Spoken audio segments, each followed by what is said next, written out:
મંડોરમાં રાવજીની ઘેર દરમિયાન મંત્રી ગજેન્દ્રસિંહ શેખાવતના કાફલાની કાર પર હુમલો, સુરક્ષા વ્યવસ્થામાં ખામી।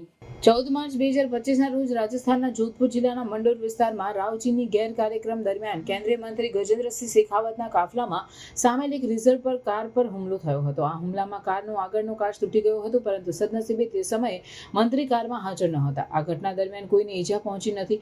મીડિયા રિપોર્ટર્સ અનુસાર શેખાવત રાવજીની ઘેર મેળામાં ભાગ લેવા માટે મંડોર પહોંચ્યા હતા। કાર્યક્રમ દરમિયાન એક અજાણ્યા વ્યક્તિએ તેમના કાફલામાં સામેલ રિઝર્વ કાર પર દંડાથી હુમલો કર્યો અને કાચ તોડી નાખ્યો। જો કે કાચ સંપૂર્ણપણે તૂટ્યો ન હતો, પરંતુ હુમલાના કારણે તે નુકસાનગ્રસ્ત થયું હતું।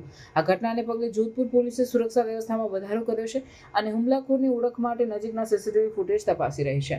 આ હુમલો સુરક્ષા વ્યવસ્થામાં મોટી ખામી તરીકે જોવામાં આવી રહ્યો છે। કેન્દ્રીય મંત્રીઓના કાફલામાં રિઝર્વ કાર પણ હોય છે, જે પ્રવાસ દરમિયાન કોઈ અનપેક્ષિત ઘટના અથવા વાહન ખામીની સ્થિતિમાં મંત્રીઓને સુરક્ષિત મુસાફરી સુનિશ્ચિત કરવા માટે હોય છે।